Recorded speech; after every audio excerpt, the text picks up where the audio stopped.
नमस्कार।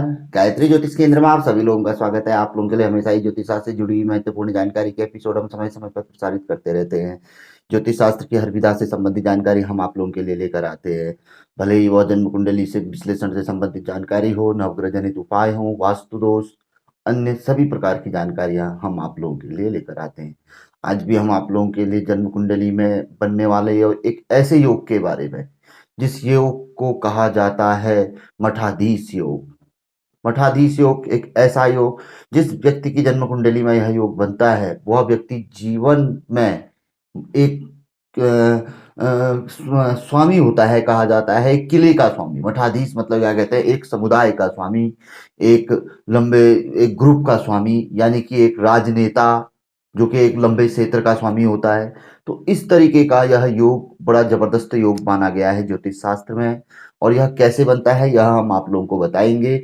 लेकिन जिस व्यक्ति की जन्म कुंडली में भी यह योग बनता है, मठाधीश योग, ऐसा व्यक्ति अपने जीवन पे उच्च शिखर पर पहुंचता है, बड़ा नेतृत्वकर्ता माना जाता है और बड़ा सामाजिक कर्ता होता है। समाज में लोगों के सुख दुख को बांटने वाला होता है, उन्हें न्याय दिलाने वाला इसके को कहा गया है, जिसका यह योग होता है। इसके अलावा छोटी सी उम्र में ही विलक्षण प्रतिभा ऐसे व्यक्ति में देखने में आती है। कहीं न कहीं वो बचपन से ही सामाजिक कार्यों में या नेतृत्व, किसी भी चीज का नेतृत्व करने में हमेशा अग्रणी रहता है। ऐसा जातक जिसका यह योग बनता है, मठाधीश योग। यह इस योग कैसे बनता है, अत्यंत सरल है।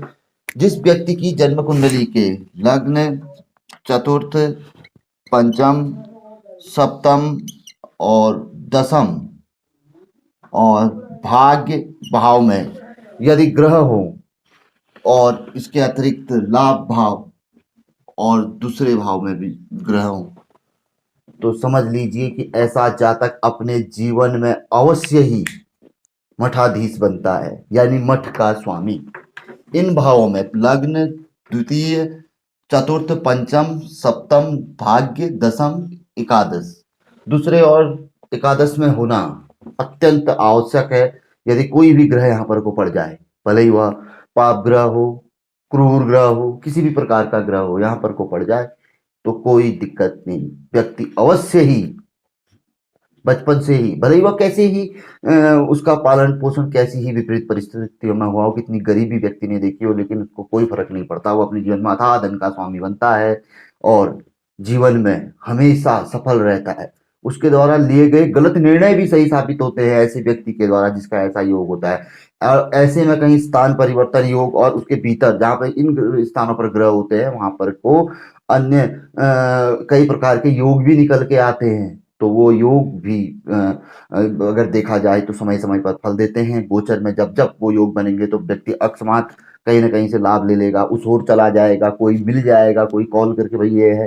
तो ये चीजें होती हैं जीवन में, ऐसा देखा गया है। हमने कई पत्रिकाओं में देखा है कि ऐसा योग है। ऐसे लोग विधायक, सांसद या किसी आईएएस पीसीएस इस लेवल पे लोग रहते हैं, जिनके ऐसे इन जगहों पे ग्रह होते हैं, एक अग्रणी रहते हैं, लंबे समुदाय को गाइड करते हैं, उनमें उनको न्याय दिलाते हैं। यानी कि मठाधीश का अर्थ है कि एक प्रकार से यहाँ पर को न्याय भी दिलाना, कि यहाँ जहाँ पर को भी जिसका भी यह योग बनेगा, वो व्यक्ति कहीं ना कहीं सही को सही, गलत को गलत कहने वाला, और सबसे महत्वपूर्ण बात, एक राजा के समान व्यवहार करने वाला। कहीं पर को भी भाई जो एक राजा का व्यवहार रहता है, सबके लिए समान।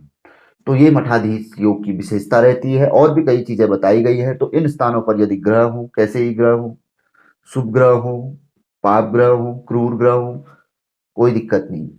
जिसका बनेगा अवश्य ही फलदायी रहेगा। हाँ, उनसे संबंधित हो सकता है किसी कारणवश कोई स्थान परिवर्तन योग खराब हो गया हो, कोई गलत योग बनने के पूर्ण फल नहीं ले पा रहे हो हम, तो उस परिस्थिति में रत्न धारण या अन्य उपाय किए जा सकते हैं। अगर बाई चांस एकादश और भाग्य में ना हो, या इनमें से सप्तम में और ना हो, या चतुर्थ में ना हो, इसमें हो, तो कुछ ऐसे भी ये बताया गया है कि छोटी छोटी चीजें कि वहां पर को यह योग तब भी यह योग माना जाता है। अगर जैसे दूसरे भाव में कोई ग्रह नहीं है और मान के चलिए तो कोई दिक्कत नहीं।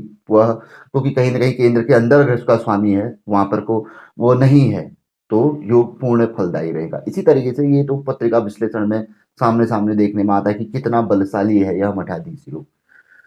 तो जानकारी काफ़ी अच्छी थी और बहुत लोगों की जन्म पत्रिका में ऐसा रहता है, केंद्र में रहता है, नहीं तो कुछ लोग योग भी बना लेते हैं। अब वो कैसे कि उन भाव के रत्न आदि धारण करके, उपरत्न आदि धारण करके, अगर किसी का कहीं पर को वो नहीं है, परिस्थिति अच्छे ज्योतिषी से तालमेल करके, तो वो बहुत अच्छा लाभ दे जाता है व्यक्ति को। योग तो कोई भी हो, बने हैं लाभ देने के लिए, पर उनका लाभ लेना कैसे है यह ज्योतिष आपको बताएगा कि भाई इस योग को आप किस तरीके से उसका पूर्ण लाभ ले सकते हैं, क्या उपाय कर सकते हैं। और उपायों में जो हम सबसे सरल हमारा जो समाधान हम के तौर पर देखते हैं वह है रत्न धारण, मंत्र जाप, कोई छुटमुट उपाय आदि। तो ज्योतिषी यही बताते हैं और इसके अतिरिक्त भी बहुत चीजें हैं। अब ये तो ज्योतिषी पे निर्भर करता है कि वह कैसा बताता है। जी। तो ये बहुत अच्छी जानकारी थी, पसंद आए तो जरूर आगे बढ़ाकर शेयर कर सकते हैं। नए लोगों से हमेशा आग्रह रहा है गायत्री ज्योतिष केंद्र के साथ जुड़े, चैनल को सब्सक्राइब करें, बेल आइकन दबाएं। बहुत अच्छी जानकारी है गायत्री ज्योतिष केंद्र की, कभी भी कहीं भी किसी भी वक्त काम आने वाली जानकारी है। तो मिलेंगे ऐसी किसी बहुत अच्छी जानकारी के एपिसोड के साथ अगली वीडियो में। तब तक के लिए नमस्कार, जय श्री राम, जय श्री कृष्णा, ओम नमः शिवाय।